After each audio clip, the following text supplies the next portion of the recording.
Muito bem, o vídeo de hoje nós vamos gravar de uma forma raiz.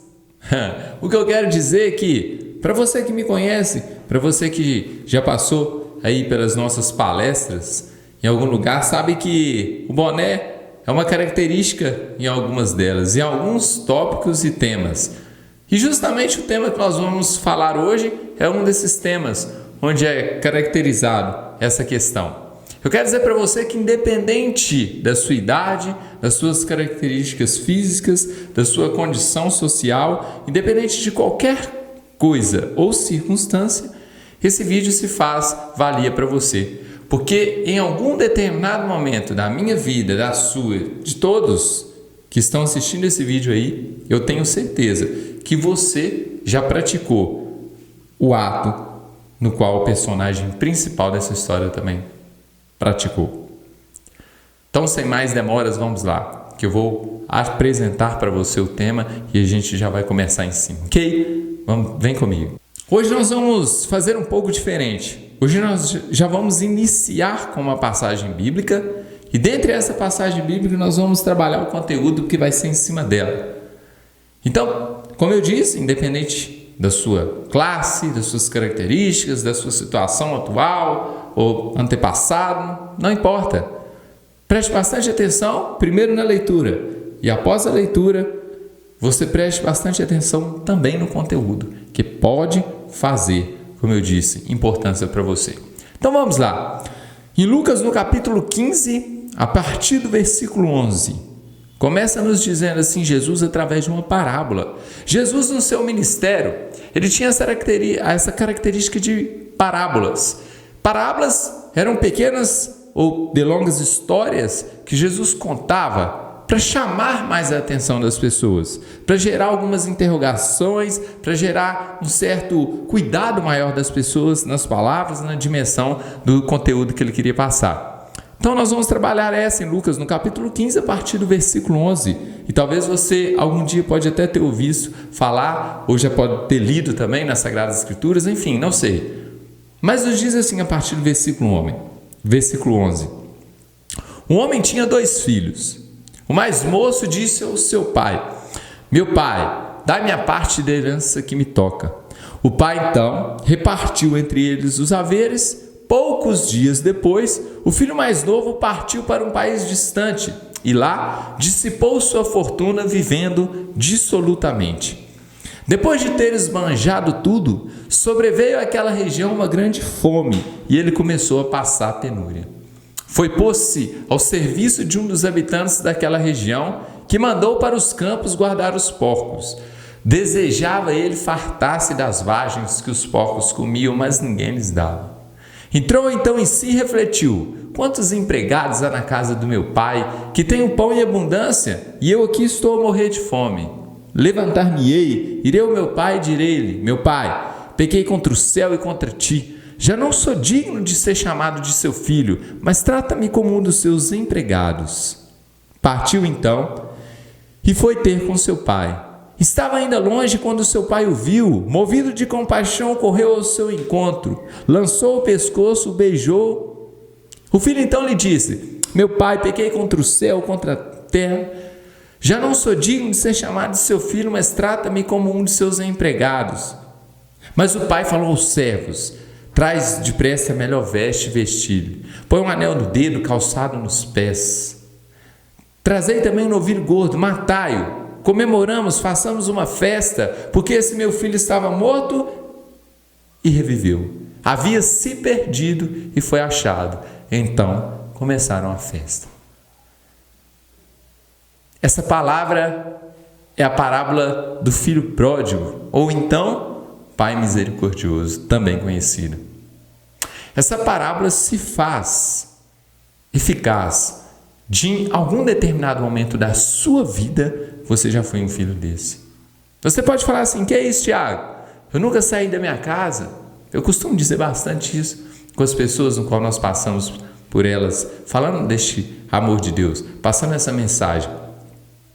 E você pode falar: eu nunca peguei a parte da herança, eu nunca peguei um dinheiro em valor, eu nunca saí da minha casa, eu nunca fiz isso.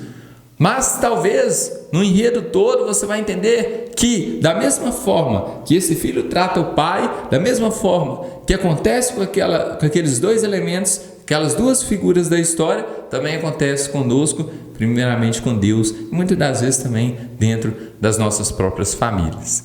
A passagem, então, é simples.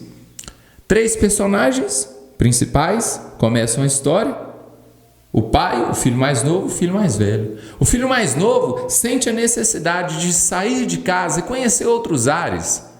Penso eu que naquela vivência do campo, uma coisa mais monótona para aquele garoto, para aquele jovem, enfim, nós não sabemos a idade exata e precisa. Mas ele gostaria de conhecer algo diferente. Talvez já tenha ouvido falar na cidade sobre algo diferente e ele queria partir, então, para essa dimensão. Ele chega para o seu pai, então, e pede a parte da herança. Aí, eu acredito fortemente que a primeira dor no coração do pai dele é a dor de saber, ouvir do filho, que ele queria sair de casa. Isso é uma dor muito grande para cada pai. Você que é pai ou você que é filho, se coloca nas duas posições.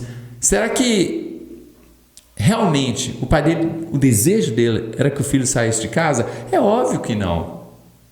Mas o segundo fator é o mais complexo. É que quando ele pede para sair de casa, ele pede também a parte da herança. E nós sabemos muito bem que a herança nós somente recebemos quando o pai ou a mãe da gente falece. E o pai dele estava vivo. Então, eu acredito que o pai dele deve ter pensado assim. Agora ele falou: pai, me dá a parte da herança. Ou seja, pai, para mim, o senhor não vale mais do que a herança que eu preciso. E eu vou sair daqui. E aí, na tristeza do coração daquele pai, ele divide entre os 2 filhos os haveres. Ou seja, divide entre os 2 a parte lhe pertencente financeiramente. E aí o filho vai para o país distante. E narra-se, então, como Jesus falou na Escritura. Chega num país distante, eu acredito que ele deve ter chegado lá, ninguém o conhecia, um país diferente. As pessoas devem ter visto que ele não era de lá. E gera-se, então, logo, uma descrença sobre quem é, como é, de que forma é, e também, do lado dele, como é esse país, como é, não tem dimensão de nada como acontece aqui. Mas aí as primeiras pessoas que devem ter identificado aquele jovem, enfim, eram pessoas que traziam no seu coração a necessidade de aproximar das outras somente pelo aquilo que as pessoas poderiam oferecer. E naquele momento ele poderia oferecer muito, porque a sua herança estava consigo. Talvez era muito visível para aquelas pessoas. A parte da herança muito valiosa, todas aquelas moedas de ouro, talvez da época.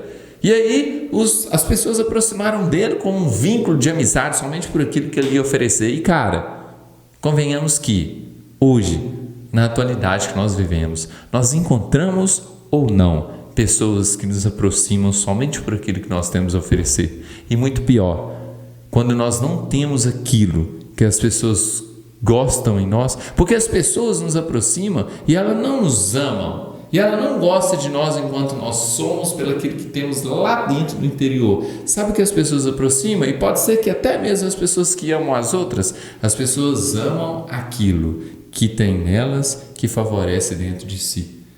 E é uma coisa muito estranha. E eu sei.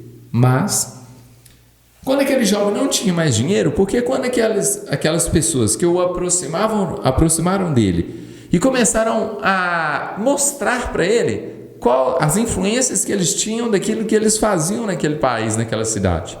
Ou seja, enfim, pode ser entre drogas, em questões de sexualidades regradas, baladas, enfim, uma diversidade de situações. Por que nós temos clareza, talvez, que isso aconteceu? Porque para aquele jovem ter perdido dinheiro muito rápido, essas circunstâncias são favoráveis para isso. Então, quando ele não tinha mais dinheiro, as falsas amizades que aproximaram dele somente pelo aquilo que ele tinha para oferecer, sumiram todas. Porque acabou o que era mais atraente nele aos olhos daquelas pessoas, que era o seu valor no dinheiro. Se encontrava sem dinheiro, se encontrava viciado já naqueles quesitos que aquelas pessoas passaram para ele e sem dinheiro não tinha como ter acesso àquilo. Ou seja, que seja as drogas, a prostituição, não tinha mais acesso sem dinheiro. Então ele arruma um serviço para tentar recuperar algo e aí ele vai tratar de porcos num campo. Talvez aquele filho tenha saído do campo onde ele já tinha uma vivência com seu pai, para não ter mais aquele tipo de trabalho, talvez duro, árduo, não sei, mas ele retorna então para aquilo que ele tinha mais experiência, talvez, não sei, de fazer. Acontece que ao cuidar dos porcos, com muita fome, obviamente, sem comer, porque não tinha dinheiro há muito tempo, e aí ele se aproxima da comida dos porcos, aquela comida velha, toda misturada, toda podre. É aquilo que é uma comida de porco. Não sei se você já teve acesso a essa informação ou já viu alguém cuidando de porcos. Muitas das vezes o alimento dos porcos é isso. E aí ele com uma fome quis se alimentar daquilo, mas o dono daquela propriedade, o dono daqueles porcos falou assim: você não pode comer isso, porque isso realmente são dos meus porcos, o seu salário eu já vou te pagar quando der a hora oportuna.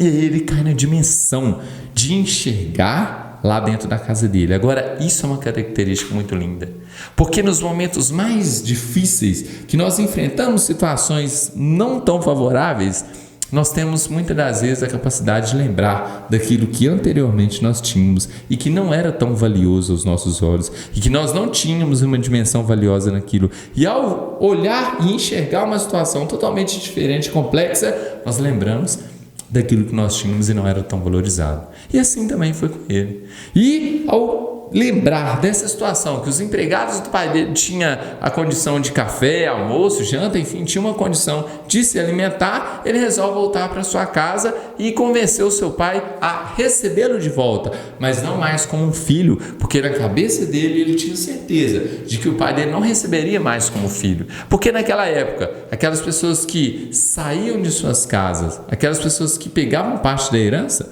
não tinham mais acesso a ser pertencente ao grupo familiar, muitas das vezes.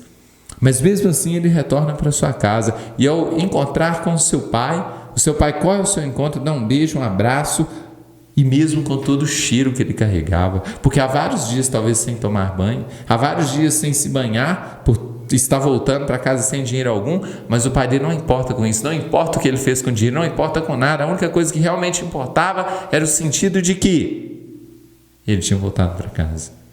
E ao beijar e abraçar, ele sela, e ao colocar-se um anel no dedo, calçado nos pés, sandália nos pés e o calçado, e uma veste digna, ele devolve a dignidade humana que havia sido roubada. Eu quero dizer para você que muitas das vezes Deus tem feito isso com você também, e comigo.